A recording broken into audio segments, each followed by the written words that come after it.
¿Qué significa que Jesucristo es hombre verdadero? Conversamos sobre la inconveniencia del Cristo humano entre amigos.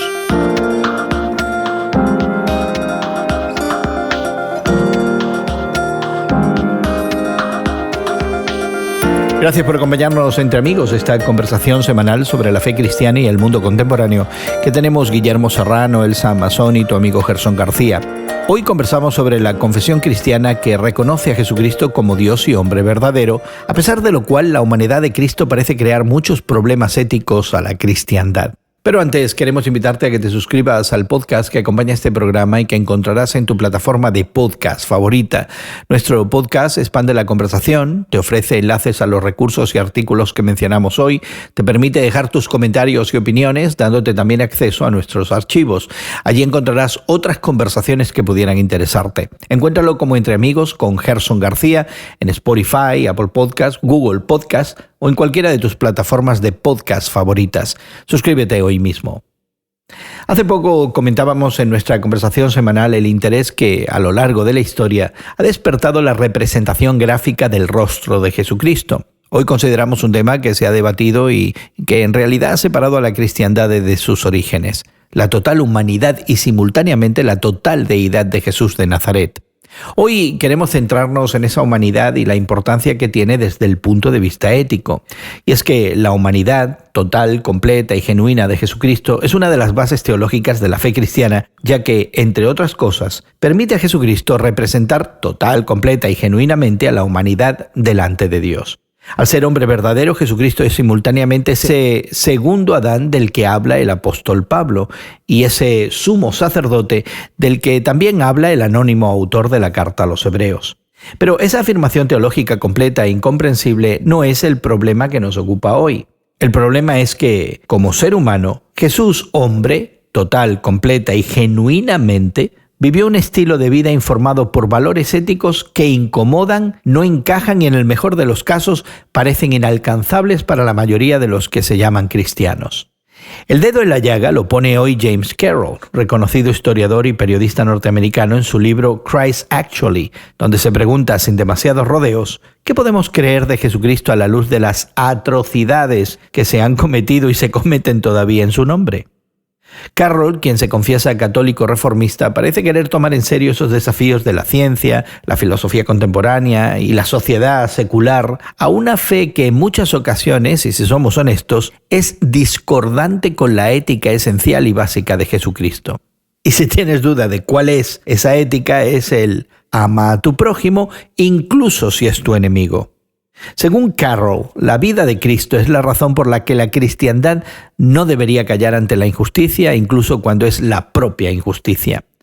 Hace algún tiempo conversamos con Guillermo y Elsa sobre este libro y las incomodidades que nos plantea a los religiosos de la cristiandad.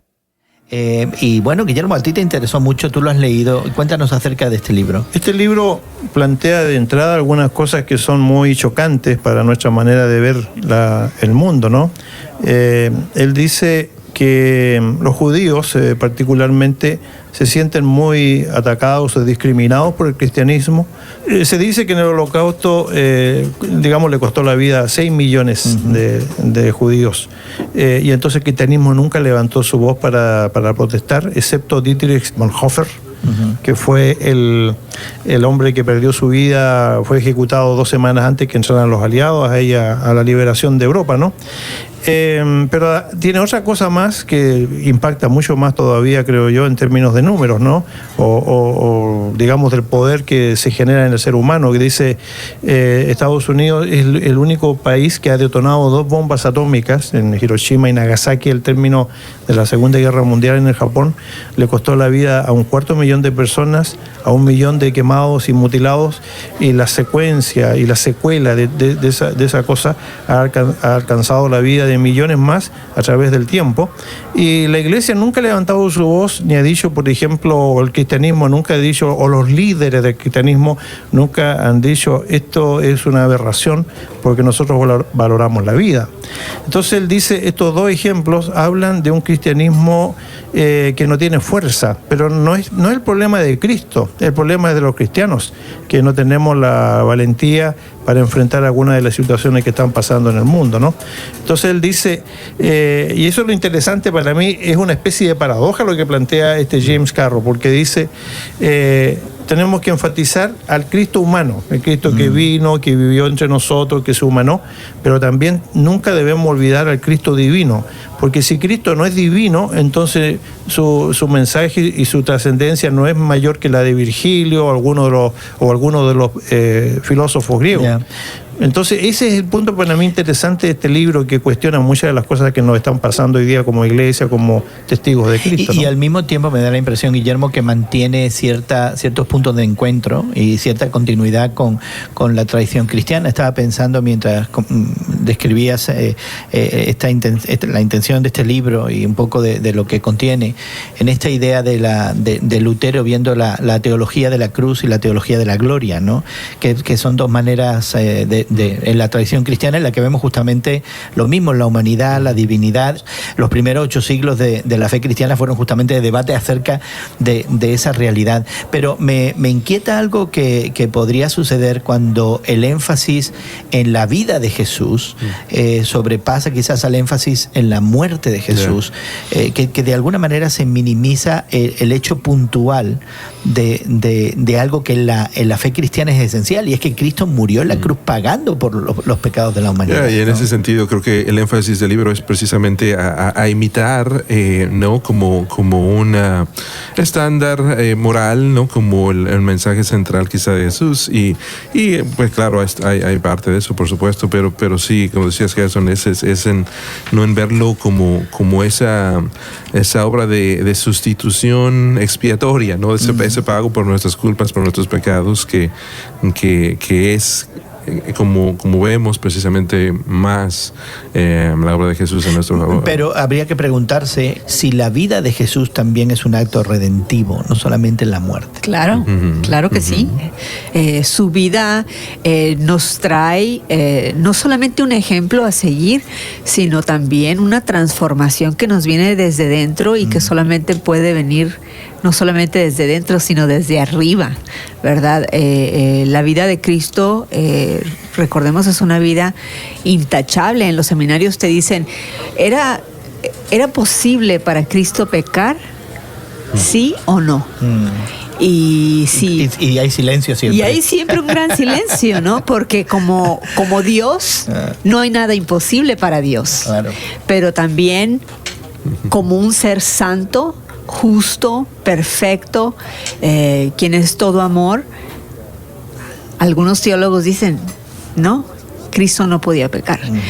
Sin embargo, entonces, al resistir esas tentaciones y Él toma nuestro lugar en la cruz, su vida vale tanto la pena como lo valió su muerte, y aún así su resurrección. Yeah. Me llama un poquito la atención del libro, aún del título, la asunción y claro, vemos en esta era secular, pero de que hay menos religión, de que hay un sentido menos religioso, que un espíritu menos religioso que en la antigüedad. Más secular, ¿no? Más secular. Y lo hay, pero creo que la espiritualidad y la religiosidad en un sentido, y la vemos creo que más que en épocas anteriores inclusive. Los valores cristianos, ¿no? Yo creo que siempre están ahí para los que nos confesamos cristianos. Pero yo creo que el libro apunta también a una cosa muy cierta. Nos falta a nosotros todavía enfatizar la dimensión ética del cristianismo, ¿no? Qué cosas son valederas y qué cosas no lo son. Esa manifestación pública de fe y la manifestación pública de protesta, por ejemplo, ante las matanzas de cristianos que están sucediendo hoy día en el Oriente Medio, yo la echo de menos. Nos falta la dimensión ética en nuestra proyección de la fe. ¿Y tú crees, Guillermo, que de alguna manera este autor James Carroll, con este libro, de presentar un Cristo de vida, de ejemplo, un Cristo de palabras, un Cristo de acciones, un Cristo conectado a la tradición judía, que a veces se nos olvida en la tradición cristiana, nos está apuntando a esta dimensión ética de alguna manera? Yo creo que cuestiona fundamentalmente a la iglesia institucionalizada, que no es capaz de levantar una voz por algo, ¿no? Yo pienso que es la crítica de él. Pienso que el libro tiene su mérito va a pasar como otros libros más que han hecho algunas cosas explosivas. Probablemente va a ser algún tipo de hincapié en algo, pero vale la pena la crítica, o sea, hay que recogerla y ver qué cosa podemos hacer como individuo y como sociedad, ¿no? Hablemos un poquito de esa intención y ahora dejemos al margen el libro y aquí entre amigos hablemos de ¿es la figura de Cristo una figura para esta era secular? Claro que lo es. A mí lo que me puede es que vemos a un cristianismo representado en nuestra sociedad dándose la mano con ciertas esferas de poder, con ciertas tendencias políticas muy públicamente y muy cercanamente en esos ámbitos de gran influencia a nivel masivo, y al mismo tiempo que el cristianismo obtiene, tal vez por esas asociaciones o relaciones en círculos de poder socialmente, tiene poder temporal y al mismo tiempo pierde un poder, digamos, más universal, que es el de dictar éticamente, denunciar el bien y el mal sin importar a quién se está mirando en cada situación. Creo, la verdad, lamentablemente en los Estados Unidos, ciertos círculos de poder, y también en nuestros países en Latinoamérica, nos tenemos partidos políticos que se llaman Partido Democrático Cristiano, sí. Y se asocian a ciertos círculos de poder y después no pueden ser elementos de juicio ético, de juicio moral hacia esas mismas personas. Porque han establecido esas lealtades, porque ¿no? De cierta manera se han vendido por tal vez buenas intenciones a nivel temporal que establecen la paz, que van de acuerdo con ciertas creencias, pero vivimos en un mundo de seres humanos, de personas caídas, imperfectas, que tenemos esa tendencia, como Juan Marcos lo ha mencionado en otras conversaciones con nuestros cafecitos, tenemos esa tendencia de un corazón corrupto. Y la oferta de Jesús en esa obra expiatoria que decíamos, las implicaciones también prácticas y éticas en este mundo que eleva el racionalismo, que eleva la libertad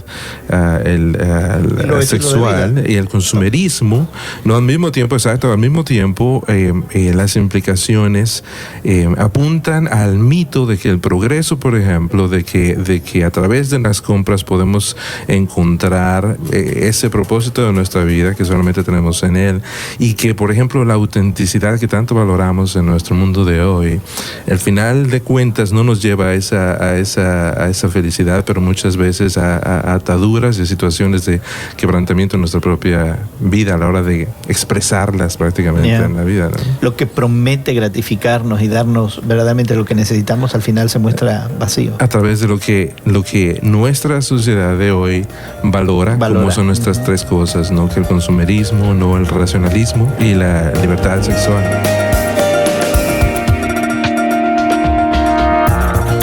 Y así pusimos punto final a nuestra conversación sobre el Cristo humano que mantuvimos hace algún tiempo. Y queremos invitarte a que explores más de este Cristo total, completa y genuinamente humano, cuyo comportamiento ético continúa desafiando nuestra fe. Suscríbete al podcast que acompaña este programa, donde te ofrecemos una conversación extendida, recursos adicionales, la posibilidad de dejar tus comentarios y opiniones, además de poder explorar nuestros archivos y encontrar otros temas y conversaciones que pudieran interesarte. Encuéntranos como Entre Amigos con Gerson García en Spotify, Apple Podcast, Google Podcast o en cualquiera de tus plataformas de podcast favoritas. Suscríbete hoy mismo. Agradecemos a nuestros equipos técnicos en México, Brasil y los Estados Unidos su trabajo para que esta conversación llegue hasta ti. Nuestra gratitud asimismo para Elsa Mazón y Guillermo Serrano por darnos de su tiempo. Y tu amigo Gerson García se despide de ti hasta otro momento en el que nos unamos a conversar entre amigos. Entre Amigos es producido por Eventual Media y distribuido por Radio Moody para ministerioreforma.com.